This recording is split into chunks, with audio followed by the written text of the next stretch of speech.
kara kaparga. Neydi bu at? Assalamu alaikum Allah. Es bir bölügüz. Maudan bayga bargan joldu. Ma bu жазууга bir karağız. Ma bu ne zattı? Kaysı tildendi bu? Biz nana tilden atып деп turama. Algın gediş деп жазылып turuydu. Köp bolmay turlendirgen etkelle. Bulayda kartla aytkan elle menge. Gıdıştı atı деп.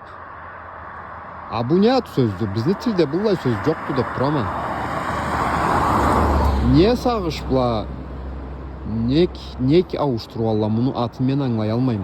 Tolu xapar bilgen bar esegiz bir жазыгыз menge. Emda burungudan kalgan kimni eski kartalары bar ese ne da nemçak kartalar bizni köçürgün çüngene deri bu jerliden.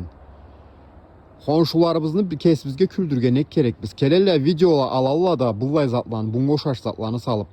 Ma aytabız da algın biz yaşağımız bulayda anı çüngedi bu sulanı özönleni atları bulay dep. Bizde de bardı eşkakon dep. Üçkeken özende sunatı.